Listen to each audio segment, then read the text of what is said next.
नमस्कार मित्रांनो, या ब्लॉगमध्ये आपले सर्वांचे स्वागत आहे। आज आपण आहोत कसराडी ग्रामपंचायत वैतरणा तालुका वसई हा एका वैतरणाच्या एका कसराडी छोट्याशा गावामध्ये मी आज आलेला आहे माझ्या मित्राकडे। मित्राचे घरही बघूया आणि त्या छोट्याशा गावात त्यांचे घर कसे बनवले आहे, त्याचं जीवनमान राहणीमान कसं आहे तेही बघूया। चला तर पाहूया आपण ह्या कसराडी गावचं त्यांचं घर।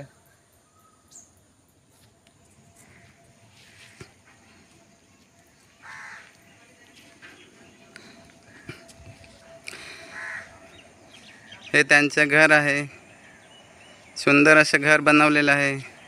घरावरती त्यांनी त्यांचं स्वतःचे नाव सुद्धा लिहिलेलं आहे, सुंदर असं अक्षरात। हे नाव जे दिसतं आहे ते रात्रीच्या लाईट लावल्यावर सुंदर असं दिसत आहे। आता दिवस असल्या कारणाने त्यांनी चालू केलेले नाही, तरी सुद्धा तुम्ही पाहू शकता की हे सुंदर असं त्यांचे घर आहे। त्यांचे घर आतमधून सुद्धा पाहूया आपण, बाहेरून बघितलं आता आतमधून सुद्धा पाहूया। मित्र इकडे बाहेरच बसलेले आहेत। मित्र कसं आहे? व्यवस्थित आहे ना? हे पाहू शकतात तुम्ही, चांगली सोय सुविधा त्यांनी केलेली आहे। टाइल्स पण लावलेले आहेत व्यवस्थित, त्यांचे राहणीमान जीवनमान व्यवस्थित आहे। घर सुद्धा एकदम सुंदर असे बनवलेले आहे, अति सुंदर। हे बघू शकतात किती छान घर आहे, ते टाइल्स लावलेले आहे।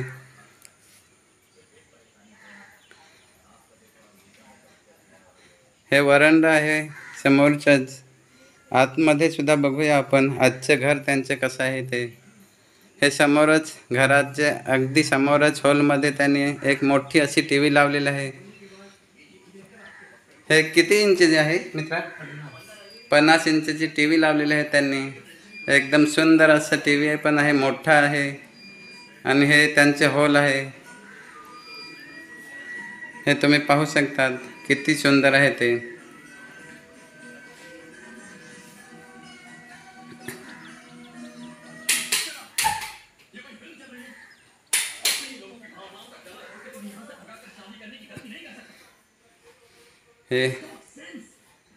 हे हॉल आहे, तिकडचे एक दुसरा रूम आहे, ते दुसरं रूम आहे, 2 रूम आहेत। त्याच्या वर सुद्धा आहे स्लॅब टाकलेला आहे, स्लॅबचे घर आहे। आणि हे इकडे समोरच दिसते एक किचन सुद्धा आहे, किचनचे सुद्धा व्यवस्थित व्यवस्था केलेलं आहे।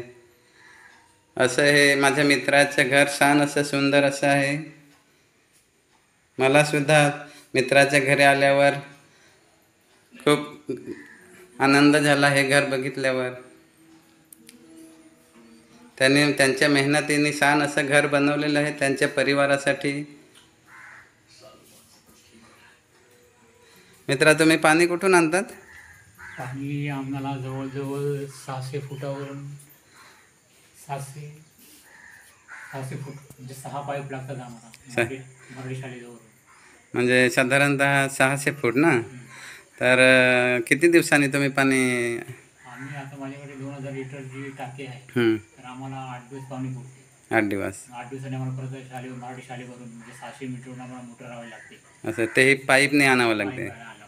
म्हणजे मित्रांनो, तुम्ही इकडच्या कसराडी गावात ह्या मित्राच्या गावची हकीकत पाहू शकता। तिकडे पाण्याची जरा टंचाई आहे। मित्र कष्ट करून सुद्धा तरी लांबून पाणी भरतो, कारण की पाण्याविचून कुणाला राहवत नाही। त्यांना पाण्याचा खूप त्रास आहे, तरीसुद्धा ते आपल्या जीवन जगण्यामध्ये समाधान आहे। थोडासा पाण्याचा त्रास आहे, कारण की इकडे बोर मारल्यावर पाणीसुद्धा लागत नाही। वरचा थोडासा डोंगराळ भाग आहे, पाणी मारला बोर मारला तरी पाणी लागण्याचे चान्सेस कमीच आहे। तर तुम्ही हे पाहू शकतात, ह्या मोठी अशी टांकीसुद्धा आहे। आणि पाणी नसल्या कारणाने ह्या टांकीत पाणी ते आठवड्याला एकदाच भरतात, कारण की तेही पाणी जवळ लांबूनच आणावं लागतं। जरा पाण्याचं इकडचं थोडंसं हेच आहे. बाकी वैतरणा विरार जवळ आहे, पण थोडं आत गाव असल्याकारणाने थोडासा पाण्याच्या टंचाई. इथून जीवधानीसुद्धा जवळच आहे मित्रांनो. तर ही अशी माझ्या मित्राकडची कहाणी आहे.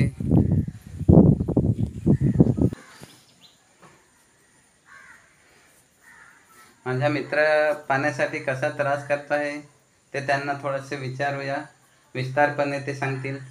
तर तुम्ही पाणी भरण्यासाठी कसं काय करतात ते सांगा जरा. आणि किती लांबून आणतात, काय त्रास करावा लागतो ते. माझं घर ते मराठी शाळा म्हणजे सुमारे 600 फूट. हां 600 म्हणजे 100 फुटाचा एक पाईप असतो. असे मी एकूण 6 पाईप आणले. हां 6 पाईप तेवढे जोडायचे, सायकल ट्यूबने गुंडाळायचे किंवा बांधायचे, बांधणी करायची पाणी इकडे इकडे जाऊ नये म्हणून. असं करून आम्ही रात्री 6:15ला मोटर लावली की पाणी भरून आमचं 3 वाजता भरून होते. बघा मित्रांनो, माझा मित्र रात्रीच्या पाणी भरतो आहे. विचार करा पाण्यासाठी किती त्रास करावा लागतो ते तुम्ही ऐकू शकताल. रात्रीच्या पाणी 11 वाजता भरायला सुरुवात करतात. मग पुढे काय आम्हाला 3 वाजता परत ते जेवढे आम्ही 6 पाईप जे लावलेत ना, जोडणी केलीत ना, ते पाईप पूर्ण सोडायचे आणि तिकडून ते सर्व खेचून रात्री मग झोपायला 4 सुद्धा वाजतात. एवढा त्रास होता आम्हाला. माझं घर ते मराठी शाळा एवढं 600 फुटाचं अंतर आहे. मित्रांनो, 600 फुटाच्या अंतरावरून म्हणजे साधारणतः 600 मीटर, म्हणजे 600 मीटरवरून पाणी घेऊन येतात ते. आणि पाण्यासाठी त्यांना आठवड्यातून 1 दिवस त्यांना झोपसुद्धा मोडावी लागते. रात्री 11 वाजेपासून ते साधारणतः 3 ते 4 वाजतात त्यांना ही सगळे पाणी भरण्याचे काम करता. तर हे जरा विचार करण्यासारखी गोष्ट आहे. पाण्याची थोडीशी सोय असली तर चांगलीच गोष्ट, पण आता नाही आहे तरी पण ते मित्र त्या परिस्थितीतून जातात.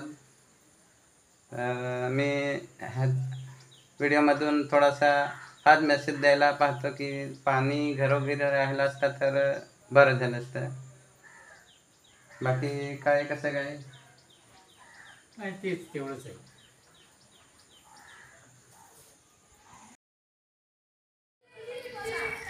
माझा मित्र पाणी कुठून आणतात तेही नल कुठे जॉईन करतात ते आपण बघूया.